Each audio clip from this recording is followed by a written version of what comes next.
all you fantastic dreamers out there, and welcome to the Dreamers Live podcast. Today's conversation is entitled Surrender? When does acceptance become the best path moving forward?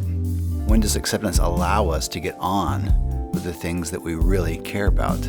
Well, that's our discussion today, and I think you're really going to enjoy it. So sit back and join the conversation.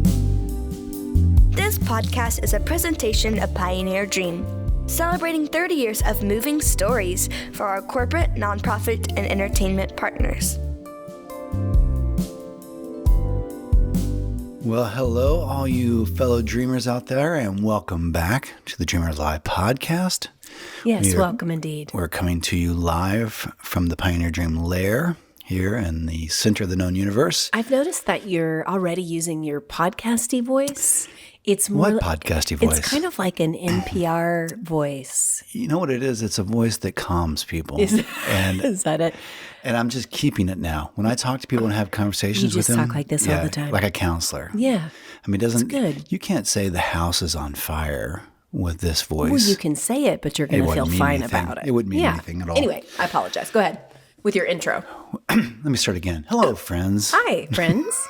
And welcome back to the Dreamers Life podcast. I am joined by that other voice, which is Anjanette, my co-conspirator. That's me. Yes. Fair warning. I'm sipping an illicit Diet Coke right now. But is there a coaster involved? Yeah, of course, because Yeah, you're always a thank you. coaster I appreciate person. that. So annoying. I know Diet Coke is bad for It's me, like guys. dressing it's just it up. Every You know once what I in mean? a It's while. like having a coaster is like saying, hey, we're having more of an experience. It's like it's dressing the whole experience up a little bit. You think so? Takes like it up a notch. Cocktail napkin? You're not bare fist fighting and putting your Coke down on a bare table. It just, come on. No, but have some class. I have some wouldn't really say procedure. that my styrofoam cup from OnCue is classing anything up right now. Well, my beer stein is, so there you go. We are rowdy today. Okay. Apologize. Yeah. How's things for you? Things are good. Yeah. Like, I know that Diet Coke is bad for me. Oh, and yeah. No, that's it's why killing you right now. Hey, I don't drink it all the time. Sometimes you've got allergy head and it's been a rough life and you need some. I read something, came across something that was like, like every hot dog you consume takes like 30 minutes off your life or something like that. I don't know. It's or pretty it was delicious, 3 days though. or 3 years. I don't know, whatever it was. Okay. Was it And, 30 minutes or 3 years? That's a big difference. Yeah, well, we'll find out, I guess.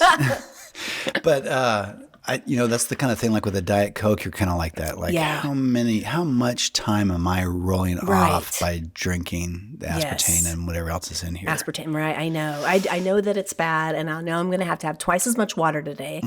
But right now, I'm feeling pretty good. Well, it's about the cut is really what it is. The carbonated cut. You know what I mean? Like you can drink straight caffeine from some other source. Like you could let something out, but the cold, hard cut of a caffeinated beverage is... Okay, the other day we were out working in the garden, which makes us sound super sexy and young. Mm-hmm. But we were, and it was like one of those first warm days of spring where you like I put one of my skirts on with these white legs were flashing, and it was like, woo! Giving the neighborhood a treat. Yeah, something.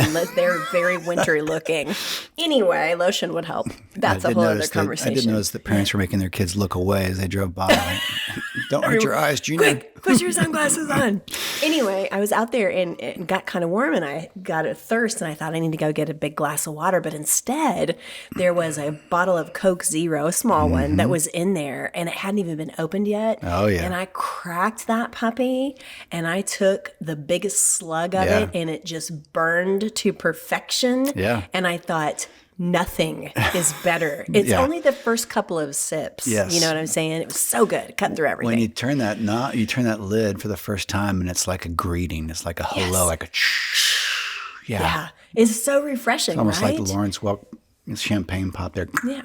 And then I was really thirsty. So after those 2 slugs, which were magical, I had to drink a bunch of water. But That's the way we are. And it kind of transported me back in time. Because do you remember, when we used to do the Heart of Town Market and did all that volunteering in the summer, I would wait. We'd have this cooler with Diet Cokes in it. And I would wait till I got mid-morning and we'd made it from 5 a.m. through all the volunteering. It'd be like 10:30 and we would crack one of those and be like, woo! It was so good. Those were innocent times, friends. They were. That was the hardest we got was a a chilled Diet Coke from the cooler. Since then, how we have things found changed. other carbonated beverages. Anyway, Yeah. I'm sorry. That's Please okay. continue That's with why your we're here. podcast. Yeah. Last time we spoke, we talked about why we persist. So this idea of,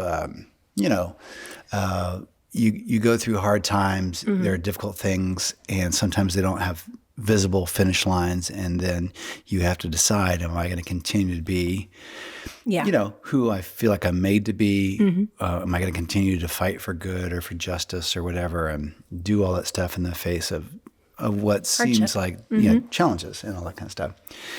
And I had an interesting conversation this morning, and sometimes you get this, you'll get a phrase or an idea, and it kind of comes from a couple different sources, and you think to yourself, oh, this is kind of like for me, an idea whose time has come. Yeah. Apparently there's something that's being spoken to me, and I need to Some pay attention. concept, and then before you know it, you've maybe not thought of it much before, and then it's come from a almost few always different like places. some kind of growth moment or something where you can kind of this will bring more freedom or more ease. Were you in my having life. an interesting conversation with someone other than me?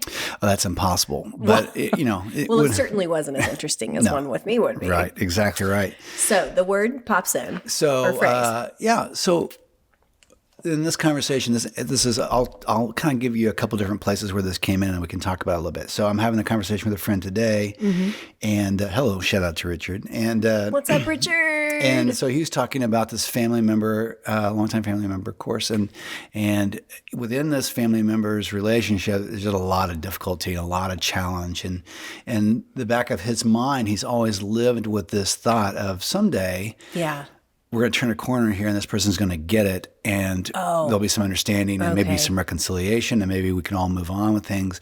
And then he had this awareness, a week or two ago, where he thought, well, what happens if they don't change? Yeah. What happens if this stays the same? Yeah. What do I do? Yeah. And I thought that was an interesting thing. And it kind of went with stuff I've been reading in the same book. We've talked about this book a lot, the 4,000 Weeks book, which kind of reorients how we all look at time. And, for us, I think, maybe about 5 or 6 years ago, I started seeing time in a different way. Yeah. Probably because, now that we're 30 plus. The birthday numbers get larger. Yeah, you start thinking, how much time do I have here? Yeah. And what semester am I in? And and so that has become more pressing, I would say, in a lot of other ways. And so this book kind of helps reframe some of that, and it's really, really great. And so I wish you'd finish it so I can start it.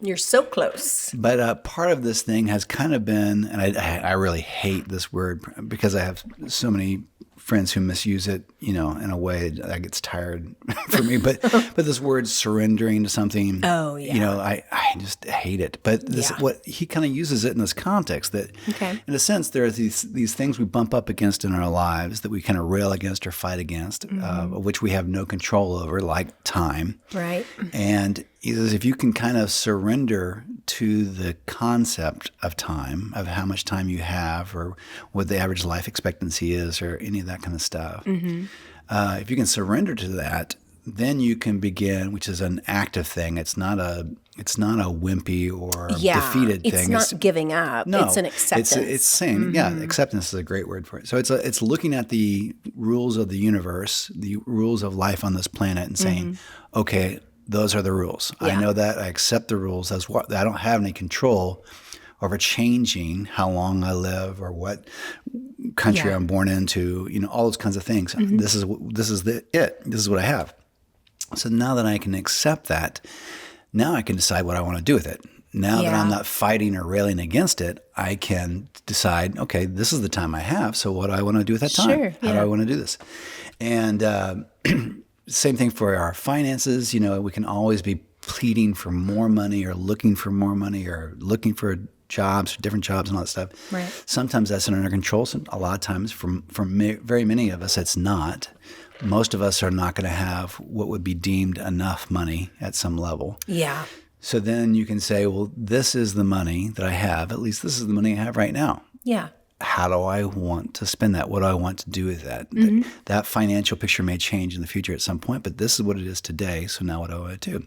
So it's not a statement about long-term planning or any of those kinds of things. It's really about saying, okay, so for example, Yes, give me an I example. had to go to a store, in the last couple of weeks. Was it Lowe's? It was not Lowe's Depot. You're always at Lowe's. It was not. If I don't go to Lowe's in like 2 weeks, they call do a wellness Oh my check. God, you're there daily. If Angela said the other day, she goes, she came home and she was like, "Dad at Lowe's." It was just sort of like she didn't say where was Right. Dad. Yeah. There we So go. I have to go to another store that's not the Lowe's Depot, and Okay. there's a clothing rack thing there and some sell shirts, and I thought, oh, well, that kind of looks like something that might work for the summer. And I'm always looking for like a handful of like 2 or 3 things that you can rotate in a season and say these are the shirts. Yeah. So you don't have to make as On many the clearance decisions. rack. Well, you Sure. don't have to make as many. I don't want to ever pay full anything for a shirt. Or I don't think I've pants or paid more clothing. than $12 for a Oh my clothing gosh! item. I don't know. And if I was a millionaire tomorrow, I would wouldn't do still that. be Yeah, spending. I feel the same way.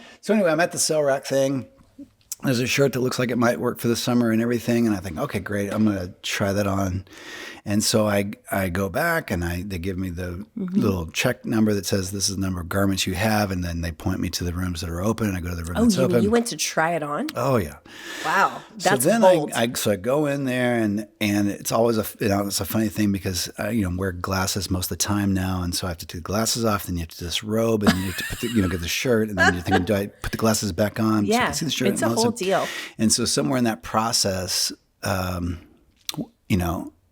we do a lot to take care of ourselves. We work out, and not just like a casual walk after dinner or before No. dinner, but like real workout stuff. So maybe 4 to 5 times a week we work out. Yes. And then even High on the intensity, weekends, and we eat well most of the and then on time. the weekends we are very active and work in the garden and the yard and all that kind of stuff a lot. So it's a pretty active lifestyle by choice. I mean, except for the occasional Diet Coke and hot dog. Well, yeah, that's 45 minutes off your life. And then, so I'm in there and I'm thinking, okay, I'm going to try on the shirt and everything. And somewhere in the process of taking one set of clothing off to put another set of clothing I on, can't believe you did this. Yeah. catch the side eye of myself in a mirror. Were your glasses on? And they good enough that I could see.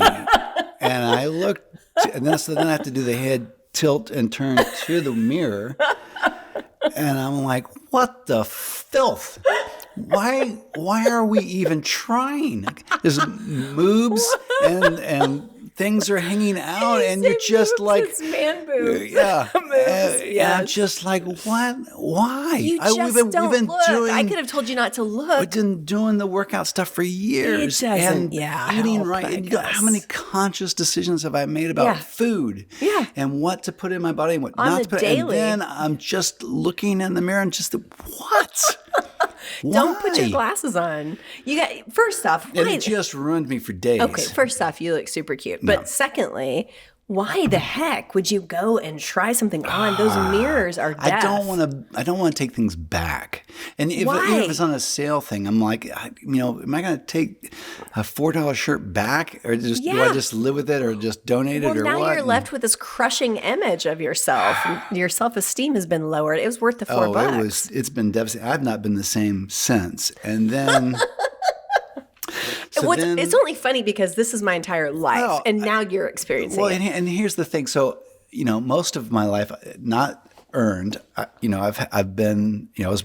Yes, you were born tall and thin. I was born tall and not thin. So I was totally not born fair. in the 75 percentile for height, and the bottom 25 percentile for weight when I was Yes, born. and I've resented you ever since I caught you. And then I stayed, a skinny kid all my life until about middle school when I found swimming on the swim team, and then I put on a little got bit of some muscle. muscles. And so I've essentially lived like that for most of my life, even most of my adult life, and it's been nice.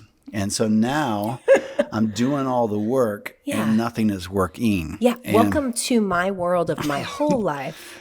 And so then I'm left with that, and I'm thinking, okay, what do I do with this? And then, like today, I just had the thought, okay, this is a bit of the surrender. So apparently, living on this planet does certain things to your body over time. Yes, gravity, I guess. And your metabolism changes, and your elasticity changes, and all this stuff. And so I there is a certain amount of acknowledging these are the rules. Yeah. This is what happens. And you can rail against it, and you can be anxious about it, and you can fret about it, and you can feel horrible about yourself about it, and all that kind of stuff. Or you can say, okay, this is what generally happens to most humans. Your eyesight begins to change. Your hearing begins to change. Your body shape begins to change. You don't look like you were 25 anymore. And you can accept those rules.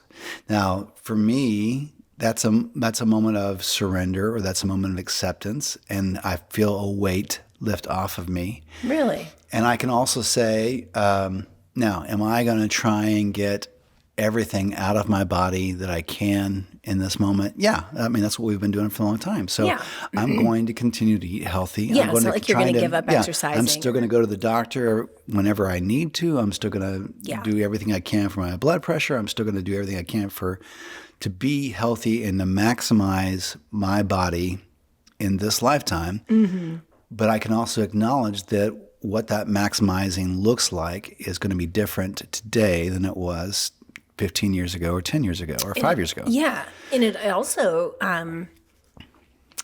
can be good in that it replaces sort of the reward system that we have, or the expectancy. You have to look a little bit beyond why it is you do what you do. Right.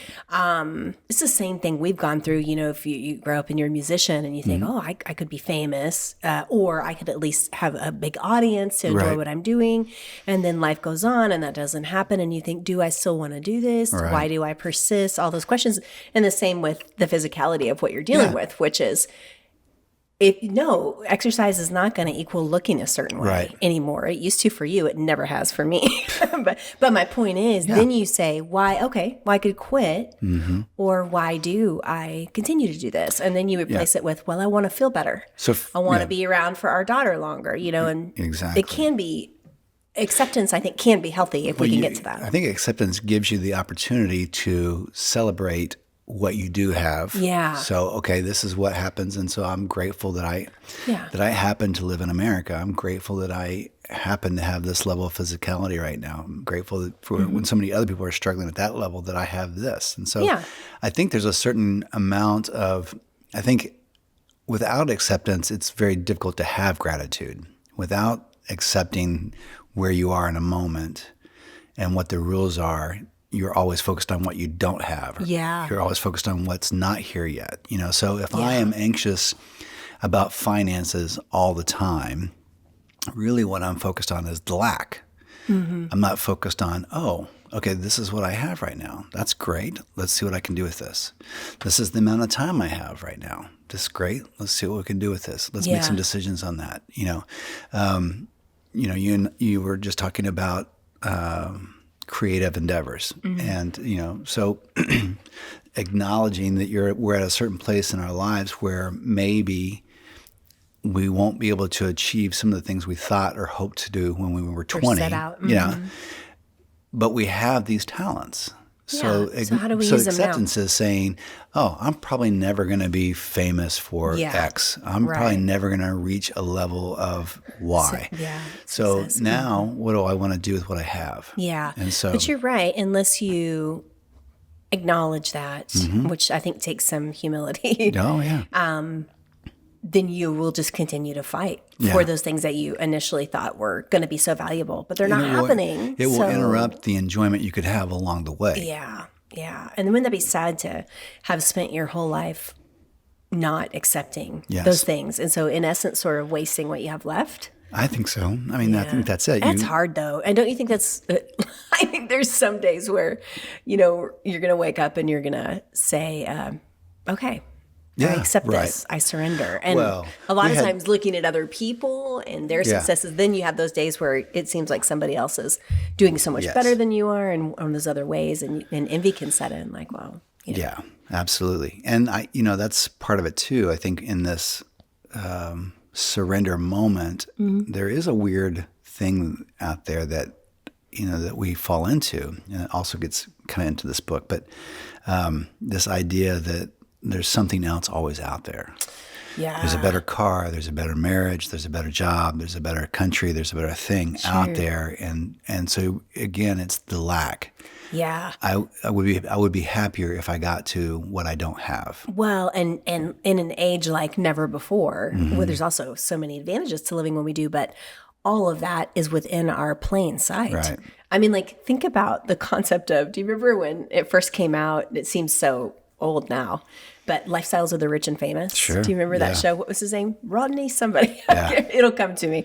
But until television really came, and then of course with social media, it's everywhere, would we have even known or been Right. able to see these incredible mansions that these people were, living in, or these Right. incredible experiences? So I do think, not to dog social media because it's a useful tool, but as we all know, we're in this Yeah. online culture, so we're bombarded by images all day long unless we protect ourselves. Right. And then it's harder to surrender Yeah, because and it they seems kinda like picked others up, have it. Magazines, I think, did this a lot Of course, for a yeah. long, long time. So you're checking out the supermarket, and then there's a magazine there. Yeah, and that was probably the first thing, really. yeah, Pictures. and then I think social media and Mm-hmm. especially Instagram and Pinterest and those sites, they kind of really notched it up. But it was always that right. somebody else looks so much better than you and so much healthier than you, Yeah. and is having so much better sex than you're having, Of course. and is earning so much more money than you're having. And not only that, they make this amazing meatloaf that you could never replicate, but here's the recipe anyway.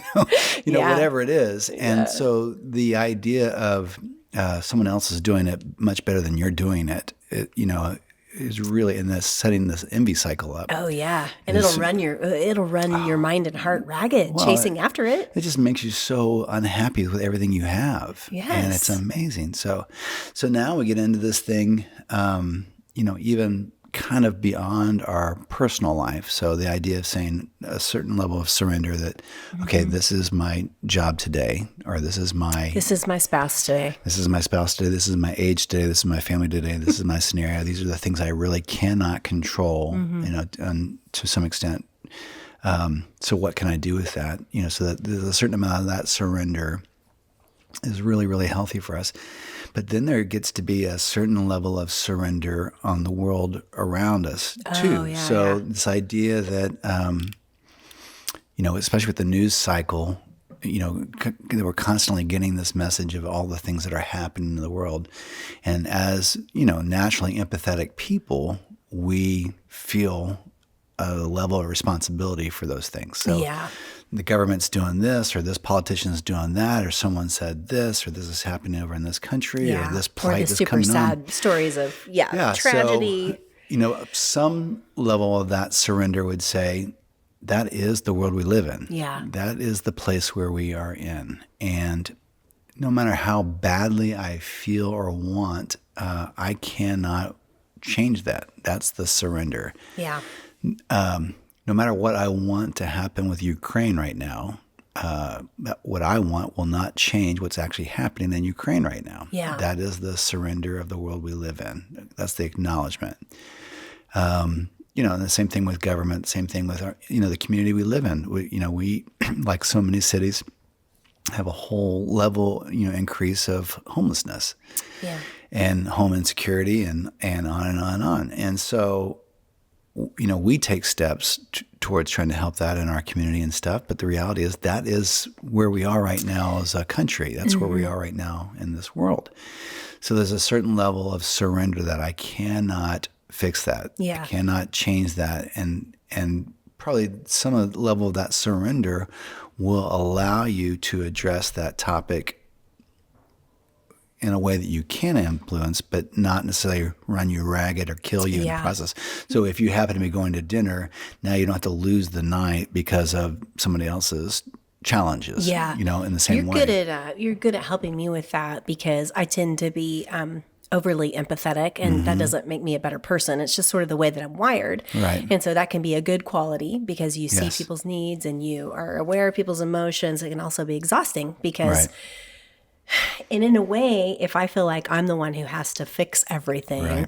and I think women especially, not always just women, but can struggle with this, I have to, it's it can, in a weird way, become a self-importance. Like, well, I saw this and I've got to do something to fix this. And so on the surface, it looks good and it is, I think, well motivated, but then it's real easy to get wrapped up in feeling like you're the only one who can do that. I think that maybe the question, and you help me with that, you'll say, there's only so much that we can do. And what do you think we should do? Let's do this. And then we let it go. Right. And so maybe part of that surrender is taking yourself out of the mix. Yeah. And saying, I can't fix homelessness. Right. I can help this person with this thing. Right. Or I can give money to this group, or, that type of thing. I don't know what you think about. Yeah. I Does think, that help you discern I think what? in this conversation, in the 4,000 weeks conversation, there's part of that too, like saying, okay, you as a human have limited resources, both emotionally, physically, financially, whatever. So it is a matter of saying, what can I do? And then it's a matter of saying, okay, it's not that any of these things are not important, wars and poverty and escalations and all those things. So then we have to say, okay, here's the list of all the things that matter to me that are going on, all the places where there are fires in the world. Yeah. So I can probably only impact one or two of those. Yeah. So what are the one or two that I'm going to impact? That are most important. What are the to one me? or two that it's not about hardening yourself to the other fires. Right. It's not about not doing, but it's about, okay, I could give pennies to all these things, or I can give $100 to this thing and it will actually impact something. It will actually make good happen. And so I think I think that's important, and it's another thing that can, another good side of that can come from aging and like surrendering to that is the fact that you only have so much time to give, so you become more acutely aware of that. So then you're able to look maybe at your own skill set and say, these are the things that I'm really I would love to help the puppies and the whales and the junior high kids. Right. But the truth is, I'm not near the whales and I'm allergic to puppies, but I do get to be around junior high kids, middle school kids a lot, and I seem to be good at that. So let me take the gifts I have for that and put more of my energy into that. Do you think it can help you discern that surrender? For me, it seems like maybe one of the key indicators, like if you have as we talk about this concept a lot, that your car has a dashboard and it has warning lights, and the warning lights pop up and it draws your attention to these things. So the warning light comes on and it says, hey, your tire is low on air. And so it draws your attention to the fact that that's low on air. Let's resolve that. So I think a warning light for me is anxiety. If I have anxiety about something in my life, it likely means that I've not surrendered something in that moment. So if I am anxious about finances, it likely means that I'm not surrendering to the idea of where we are in that moment and what's possible. And I think most of anxiety is saying, here's something that you can't change, and yet you struggle to change it. Yeah. So here's something that's out of your reach, and now it's that kind of stuff. That's where anxiety happens. You get anxious about the future, of which you have absolutely no control over. And you tried to control it. And so the anxiety steps in. And so it's like this tension. Tension, yeah. Yeah, within exactly. yourself, yeah. We have a kid, and I think everyone who has a child, or even if you're related to people who have children and you want the best for them, there's a certain level of anxiety that sneaks in terms of their safety, or in terms of the choices they'll make and all that kind of stuff. It's like a daily choice. Yeah, and in some ways, part of the surrender is to acknowledge up front they're going to make a bad choice. Yeah, that's going to happen. So. We will continue to do everything we can to empower her to make good choices. Right. We will model all that we can to help in that process. But I need to come to the awareness that somewhere in there that she's going to make a bad choice. Yeah. And that is part of life. And that stuff kept me up at night when you were pregnant. Yeah. Just thinking about all the choices that I had made, thinking about how bad some of those choices could have gone if I had, without grace or whatever else. And so thinking about that for her, it would really keep me up. Just thinking, I don't want her to be hurt in the same way I was hurt. I don't want her to have these, but that is life on this planet. Yeah, exactly. And very few of those choices are game enders. You know, most of those things, even the bad experiences that I went through, that you went through, that most of us go through, are things that later colored who we are, Absolutely. helped They us to be more taught us. empathetic, Yeah. changed, we went through, without a lot of details, you go through, sometimes you're in a car situation, like in traffic or something like that, and you narrowly miss an accident or something like that. And something about that just draws your awareness or attention, like, oh man, I really need to be more aware now. More, and it helps you that same way. Well, sometimes the mistakes we go through, that's what it does. It just makes us better at stuff. Yeah. And so, And that's this is a tough time, I think, to be a parent, and it's the first and only time that we'll do it. Right. But having a 13-year-old, all of a sudden, there's something different about even like middle school, 6th grade. Yeah. It starts in 6th grade, but then all of a sudden they hit 7th grade. It's different because you can remember what you were going through when you were 13 and those things and how much development was going on. And so there's been a lot for me, and I think for you, especially this year, there's been a lot of having to let go, having to surrender and say, okay, she's going to have to learn this on her own. Right. All that we can do is hope and pray and love, and this is her life. Right. And so separating and surrendering out, and it's tough. And I think I'll go through periods where I'm doing better with it, and then I'm not. you know? And every kid is different, every family's different, and all that stuff. And at her age, when we were kids, I was spending whole, both my parents worked at the time, so I'd spend whole days at home alone, for the summer, for every summer. So amazing. My parents would get up and go to work. I'd be at the house. It was a different time. We talked about that being raised in the 70s and early 80s, 70s it was, and 80s. and then you just middle around the house, and then eventually you would find yourself outside, and you guys make a would bloody play sandwich or and whatever. do all that stuff. And so. You watched a lot of Perry Mason, which explains a lot. Man. Yeah, I did. There was a little trifecta. I don't remember all of them right now. There's a little trifecta that the network had on at the time, and it was really, it's a good hour and a half. We did a lot of Green Acre. There was Nickelodeon had a lot of reruns. I didn't do any of that stuff. It was Beverly Hillbillies. I did. None of that's important.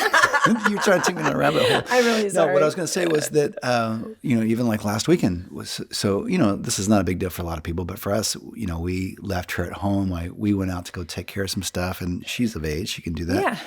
But I found myself very anxious the entire time. Yeah. What if she gets on an iPad and social media without us there? Yeah. What if somebody knocks on the door? What if we have rules for our house and for her and everything else, and she chooses that moment to completely disobey them, or whatever, go against that?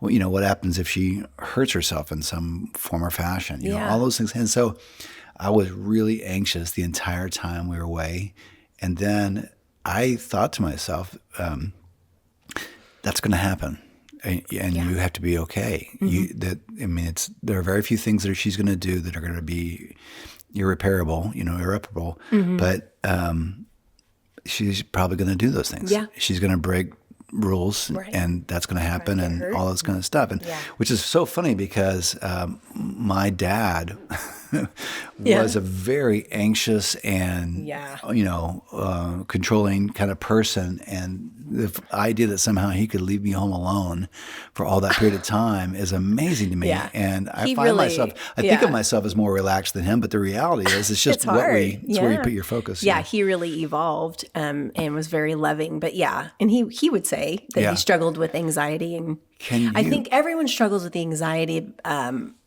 part of it. Some of us struggle more with stopping trying to control others out of that fear, anxiety, and that's where we're at now, which is just, okay, So if you or the listening audience at home, if you pause for just a second and you think to yourself, where does the majority or the biggest amount of anxiety come into my life? What are the things I am most anxious about?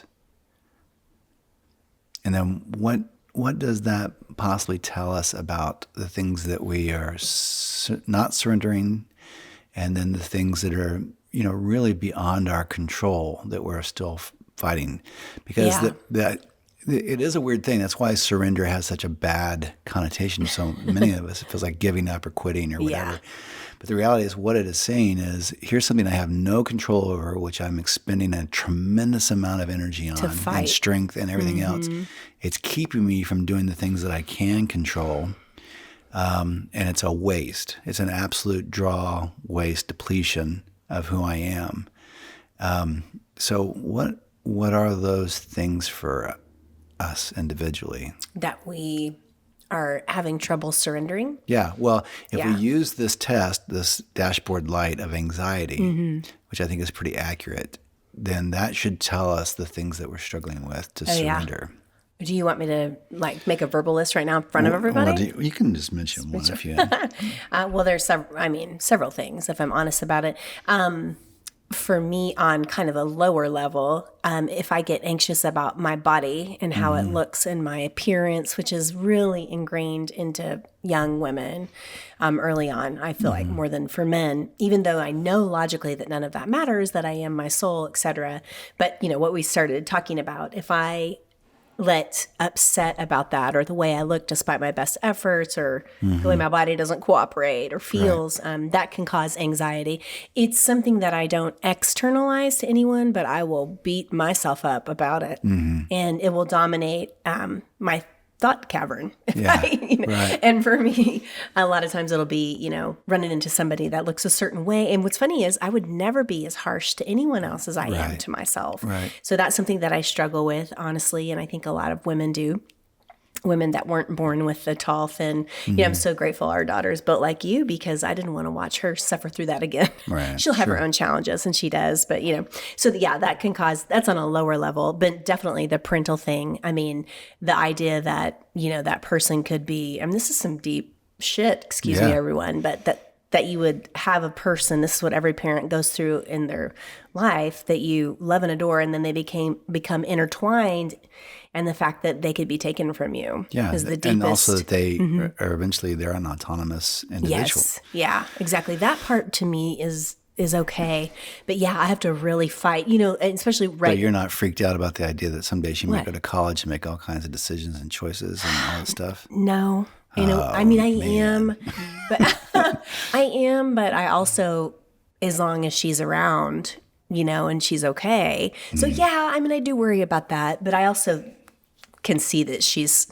smart and kind, and I feel like she'll be okay. Yeah. It's really the fear side of what could happen to her physically that probably causes me the most anxiety. And then, the anxiety about the biggest one that I probably struggle with, and I'm really trying to come to terms with it. It's tough, though. We've always had so many ambitions and so many things we wanted to do in our life. And so with each passing birthday or momentum of time or change in the school year, like we're getting ready, you've already rolled your eyes at me today because I was like, I do a little bit of substitute teaching, and there's a couple teachers that I'm kind of, they're particularly preferred sub. So they sent me with these dates, and I was like, we're really too busy. You're a premium sub. A premium sub. Substitute of the year, maybe, if they had that award. Please, that's not an award I deserve. Go ahead. But I'd like to have more time to be able to do that and also do all the things we're doing, but really? I can't. Because I'm trying to not do anything. I know, I don't want to do it funny. any more than I have to do it. But I realized when I looked that these dates were for April, and that Evangeline's 7th grade year is going to be over in 5 weeks. And all of a sudden, it was literally like this sickness in my stomach. It's That's this passage of hilarious. time. What do you remember about graduating from 7th grade? Nothing. It's not a graduation. Oh my gosh. No, they do a graduation 8th grade. But the point, and then also for me, it makes me anxious because I really love people like you do too. Yeah. And I've invested a lot of time at Central. Yes. And I knew it would be short. 3 years out of middle school is very short, but we've invested a lot there. It's not been 12 years? And then next year is the last year. Yeah. And so in essence, I feel like I'm still getting over all the people I missed from her elementary school. Yeah. And I will miss what we've built there and the friendships and relationships. So the passage of time really is difficult for me. Yes. It makes me tear up now. I'm really working through it. Yeah. I know that I'm going to die someday. Right. And I know that we'll lose people that we love. And you know these things. But you can either let time be like water that's coming through your fingers and you're trying to grasp it, or you can let it be. And so that's difficult. I mean, I'm sharing my deepest anxiety, but it's that time will pass by before I've accomplished the things that I feel like I was meant to do. Yes. And time will pass by and then we'll be gone. Right. And it's just hard to Yeah. come to grips with. So I went to my deepest anxieties. Would you like to share yours? Well, I think those are all really I common. think What's everyone has ironic that. about those fears, outside the ones with Evangeline, is that we've been feeling them since we were 29. You and I are afflicted because, Well, yeah. every single birthday, I remember turning 30 and crying because I hadn't accomplished exactly what I right. wanted to accomplish by the time I was 30. So, I mean, I think that's the whole thing. It is the struggle to control the things that are beyond our control. Yeah. That is the anxiety. That is the thing that is about, as you aptly said, acknowledging. Here are the rules. I don't love the rules. Yeah. I wish the rules were different. I wish people lived longer. I wish all these things. I wish disease was not here. I wish, whatever it is. I wish I was skinny I was all skinny still at the body of a and could still eat 25-year-old. my little Debbie's. And so those are all things, but it's the acknowledgement of, okay, I wish that was what it is, but it's not. Yeah. Here are the actual rules. Yeah. Here's the actual truth. I know this truth is, I hate to go this way because I'm not trying to be political, but I know this truth is inconvenient, but I still have to acknowledge that this those is are the the rules, reality. yeah. This is the truth. And so either numbing ourselves Right. to the truth by drinking or whatever else, Yeah. Scrolling or whatever. much Botox. Or living in a fight with the truth, Yeah. which we're going to lose. Yeah. And which is going to deplete the time that we have. We will lose all this time and all this The time energy we do have. fighting on something that is not going to change. Yeah. That's the acknowledgement. That's the surrender. So now I can acknowledge, like you said, people die. And that's the reality of it. Yeah. When When I got to the root of my fears, when I started getting through the time thing, and I was like, oh my God. Yeah. Here I thought I was brave. And I'm not. Right. I'm afraid to die. So I'm afraid to not exist. we are going to die. People around us are going to die. It's like Ziggy from What About Oh my Bob? God, I was just thinking that, Bob. He's right We on the are diving all board. going to die. And he's like, come and on, there's Ziggy. nothing we can do about it. Right. And what do you call me, Ziggy? From Yeah. like, I've had that awareness of every day. So once we acknowledge and, admit and surrender to the concept that, at least come in agreement with what is truth, that we are going to die. And then now we can say, okay, so I have this life. How do I want to spend it? Yeah. I'm going to lose these people at some point. What I want to do today about it. Yeah. How do I need to acknowledge their presence in my life today? I Yeah. don't want to. So this is temporary. They are going to be gone at some moment. So maybe I should seize the opportunities I have now to let them know express that to I them. love them, that I'm sorry about this, that I forgive that I wish they would forgive this, that we Yeah. can be reconciled here. Whatever those things are, that I can celebrate them, that I can make sure that that they know, and we don't lose that window and only discover those things on the other side when they've passed. Yeah. And same thing on our end. So, I've made decisions that if I were to pass, there are things I would want you to know, and there are things that I would want Evangeline to know, and I would never, my mom and dad, my biological parents got divorced very early in my life, and so and then my mom remarried, and it's a great guy, and it's a great situation, on and on and on. But I spent a lot of years in there wondering if my biological dad would love me, if he would be Right. proud of me, if he would like me, and on what just characteristics we had natural. together and all that Yeah. kind of stuff. And I thought, I don't want Evangeline to be burdened with that. So I took steps early to say, hey, if anything ever happens to me, you will never have to wonder. I love you. Yeah. And I'm so proud of you, and I always will be proud of you. And if I should die early, I would still be proud of you if I was still here. So Yeah. just know that. And that's not something she's ever going to have to question or wonder about. And so knowing that life is temporary, knowing that people pass away, I took the action that I could take, which was resolve that now. Make Yeah. sure that these people around you know you love them, you see the good in them, you're Yeah. aware of them. Do the good you can do, and that will put you in a very happy place. I would much rather spend my energy doing that than being anxious. Yeah.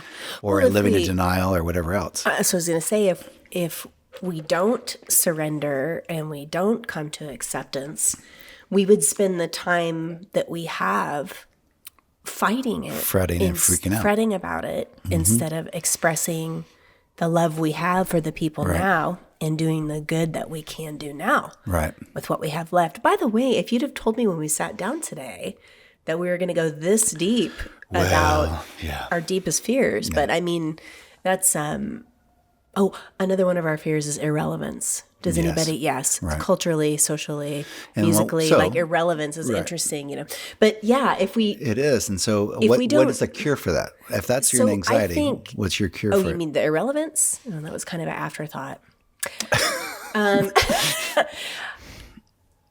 I think the cure for is humility. First off, Yeah. what does it matter if I'm relevant or not? Exactly right. I Yeah. mean, if that isn't prideful, it doesn't mean that I don't want to write songs that matter. Right. Or, start an organization that really counts or does some good. But But the fear of irrelevance the fear of irrelevance will keep you from doing things. You're like, well, if no one's going Yeah. to care, then I'm not going to do it. Yeah. If no one's going to see this, or if it's not going to reach an audience of 1 million people, then why do I even do it? I'm not gonna do it. Exactly. Yeah. So it's a subtle one that can sneak in there. And I think with everybody, especially with creative people, because that's kind of, you're sort of born with a bit of arrogance. It takes that to stand up in front of someone like Evangeline's getting ready to do and sing in the talent show when you were Right. 12 last year, like she did, or 13. You have to have a certain amount of that. But yeah, so what if I am irrelevant? I am relevant to the people who love me. Right. I am relevant to the person that I can help today. Yeah. I am relevant because God loves me and doggone people like me, like Stuart Smalley used to say. if you were to poll people Mm-hmm. and say to them, what talents do you wish you had? What are the things you wish you could do? Nearly everyone, Mm-hmm. the highest on the list for most people would be creativity. Yeah. I would like to be able to sing. It's I would like to interesting. be able to write. I would like to be able to. I would like to be funny. I Yeah. would like to be able to entertain. Right. All those kinds. I would like to be able to paint.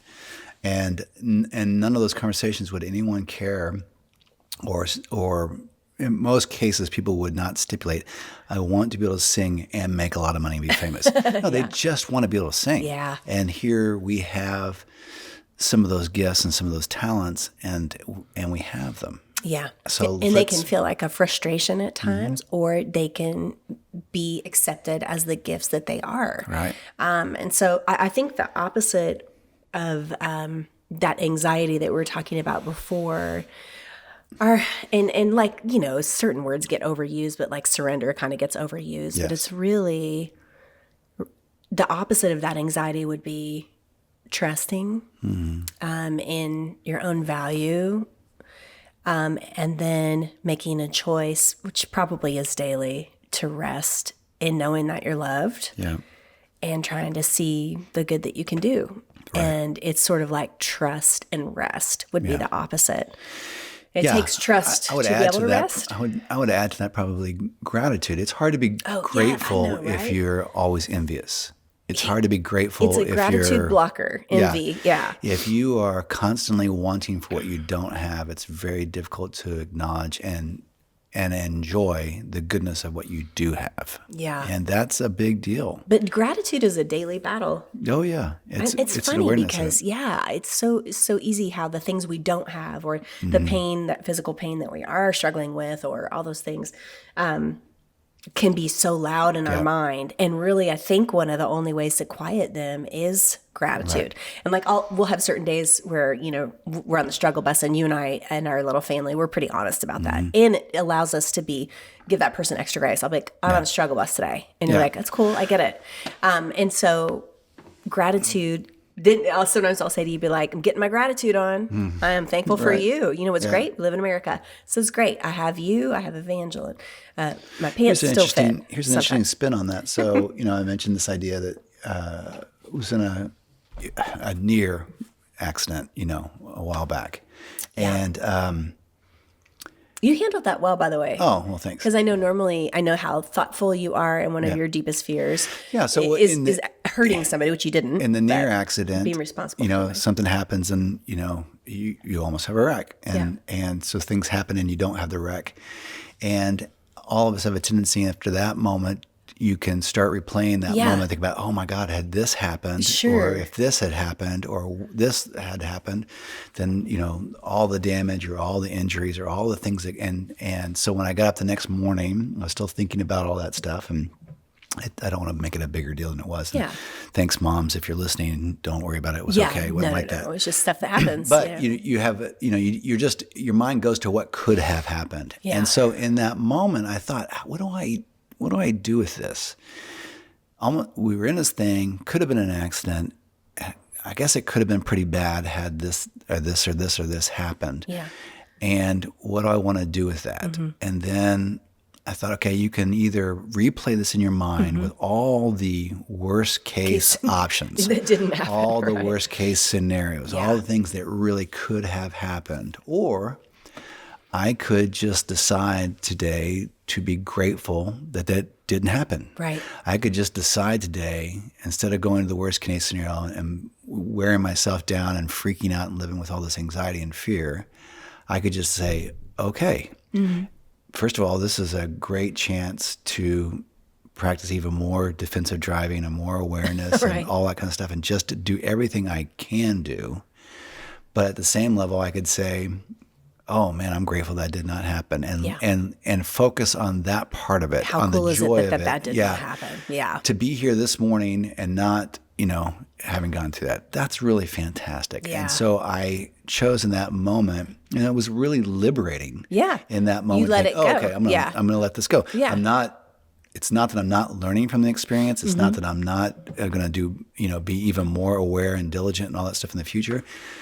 But it's not sowing fear. Yeah. And wearing me out, and then also maybe, taking me out from being able to do other things in the future. So that's kind of where we are on some things. Yeah. So, yeah, definitely. And you made that choice to, maybe that's a better way to say it, since the word surrender gets overused, but you let it go. Yeah. And you rested and trusted. I took what I could take from it. Yeah. And then I let the rest of that fear and anxiety part of it go. So it was a bit of a choice in that matter. I wonder what we could say to encourage people, or maybe you can just tell me what you feel about it. I'm talking about our deepest things that we need to surrender. So the passage of time, for me, fear of death, irrelevance, all those lovely, those are the deepest fears. Yes, and so I just went straight for him. Because I want to be honest like that, because everybody has them. Right. I don't want to hide them from myself anymore. Right. For me, I feel like it's a process, and I feel like there are things that keep coming to me that are helping me maybe come to some acceptance of those things. So there's even a fiction book that I just kind of looked on Amazon for, I have a certain type of book I like to read, and it was called How to Stop Time. And I thought, that's interesting. And it's a beautifully written fiction, about that topic and this story. But I feel like, and it's interesting though, I feel like that's something that I am trying to be open to coming to surrender, or more of surrender about. What would you say to encourage people that know of a few things they need to accept? What are some few? Yeah, well, I think I do think this thing of anxiety and that being the warning light. So to acknowledge anxiety. Well, I think if you look at your life, and like we said, if you take a minute and you get quiet and you say, where are the biggest anxieties in my life? Yeah. These are areas where obviously there's not a surrender or acknowledgement or awareness or admittance of the rules. Yeah. And then when anxiety comes, it says something is not, I'm trying to control something I cannot control here. What do I do? That is the light. That's the warning light. Yeah. Just like, check engine or low tire pressure or whatever it is. So not overriding or overlooking that. If I have anxiety, it's saying I'm trying to control something I cannot control. Yeah. And so now what do I do with that? So talking through that with somebody. I think so. I think there are some levels of those things that I think we can manage on our own. Yeah. When they persist, when they don't go away, when we're not successful in there, call in a professional. I think that's significant. That's a moment where we should meet with somebody. Because there are some that can be very crippling. Yeah, sometimes that's meeting with a friend. Sometimes that's like I had an issue with a relative and it just would not go away. I couldn't seem to get past it. I could do it intellectually. I could say, Yeah. "Oh, I need to do this, this, or this," Yeah. but it was impacting me in ways that I didn't even know because of the anxiety that was connected to it, and it was really having a significantly and drastic effect in my life. And so, Is it me? I didn't want to say any names, but I am looking at her now. This is awkward. I'm sorry. Go ahead. And but she's in this room right now. And so in that moment, I reached out to a friend and I said, I don't know, and this, that, but the moment of being able to discuss that was something, the moment of being able to talk to somebody about that. Where and, it came out of your mouth to yeah, someone and else. I felt immediately a lot of relief. In your And midnight then- confession. And in that midnight confession, I also had, there were some things that came out of the conversation that really, really, really helped me. And I thought, oh, okay, this is great. So yeah, we're not made to bear this stuff on our own. Right. There are some things that I think having awareness is almost enough for us to change course and to Right. see that. But there are some other things that are bigger or longer to, in terms of getting a hold, of our minds or whatever else, that we need that help. And so Yeah. sometimes that's a friend, sometimes that's a professional of some level. Yeah. And, but it's so worth it. So it's, we're going to burn energy one way or the other. Yeah. And that energy can be burned in constructive, life-giving, helpful things, or that energy can be burned in anxiety, fight. which helps no one. Yeah, right. We used to talk about, essentially there's two kinds of food. There's Yeah. food that just burns through you and adds nothing to the body that's helpful. Like Skittles. Yes. Or Right. there's food that goes in and Yeah, provides nourishes nutrients. it. You're going to burn both of them. One of them is just going to be burning leaves, another is going to be burning wood. And so one's going to make a lot of smoke, Yeah. and one's going to actually fuel things. Yeah. And so that's part of where we are. If we only have so many weeks to live, I would like those weeks to matter. I would like those weeks to count, not be spent and wishing I had more weeks, which it's not going to happen that way. So I only have so much income in this particular moment. That may change for better or worse. Right. But this is the money I have right now. So what's the best use of that money now? Yeah. And how do I spend that and move forward with that? Yeah. This is all the time I have right now. This is all the time I have in a week. Yeah. This is all the number of people that I can really have contact with in a week. So I just need to be okay with, I can have relevance in 4 people's lives this week. Yes. Who are those 4 people? Yeah, I like Let's that. go. And I think one of the things that's helped us, I definitely think that talking with someone at whatever level, if you have a spouse that you're close to, Yeah. if your anxiety is about your spouse, you need to find somebody else. Yeah. Having You're a making friendship. me anxious. Likewise, I'm sure. So I think community, we talk about all the time, and friendship is key. And then I think one of the things that's helped us is we do look at time a little bit differently. And Yes. so used to, we would have, I was talking about, I think with my sister about this, used to you'd be like, well, I'm going to do all this in my life. And then Right. you get halfway through your life or a little over halfway and you go, okay, there's less time here. So I think that's affected. We take things in smaller chunks. Like I even liked what you said, like, we will try to kind of look at the month, like what do we feel like we can accomplish in April as we look at it? And then, Yeah, right. like you said, who can I affect positively maybe this week? And so those small chunks help, We have that anxiety a lot of times with, oh my God, I haven't seen this person in so long. Yes, I really need to get struggle out with here. I really that, need to get back yeah. to this person. I have like a may- list in maybe the you back of my don't. mind. Maybe Yeah. you don't. Maybe have they're to. fine. I mean, there are seasons for friendships. There are seasons for relationships. There are moments, and the fact that maybe that season has passed, it does not make that less valuable or less important. There are moments for that. And so feeling anxiety that you haven't gotten together with this person or that person. I really struggle with Yeah, that. that's all natural stuff. And but- also, we're not the only ones who can reach out. If that person really needed you, they would find you. And so now it's more of a matter of just saying, okay, well, who can I get together Yeah. with this? Who can I I've got help? time for What can one I do? coffee this Right. week. Who's Exactly that going to right. be with? Yeah, Yeah. no, I think that really helps. The It's good. anxiety is never going to be helpful outside of just saying that something's off in your life. And here's a highlighter moment to see it. Well, I will be anxious for our next podcast. I will be too. I feel so good about surrendering to the idea that it will show up Yes, next time we're together. So love it. It's good. We love being with you guys, and it really is a joy, and it's so nice that we get to connect with so many of you guys outside of the podcast, and that so many of you listen to the podcast, and we talk about it with you. And we have a couple of really fantastic Dreamers Live moments that are coming up. We got Dreamers Live Austin that's coming up soon. Yes, I'm excited. That is Saturday, the 26th of April. We're doing Dreamers Live Austin.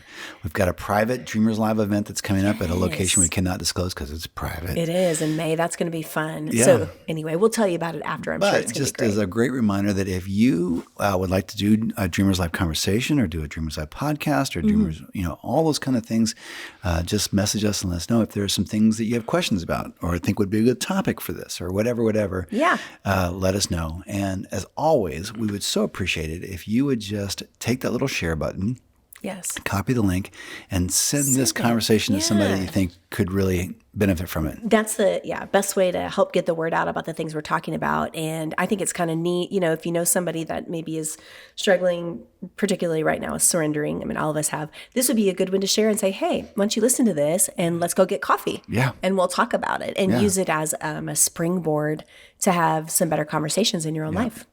But do take a second, even when you're done with this podcast, and have that thought. Get a cup of coffee, get a beer, get a whiskey, whatever it is.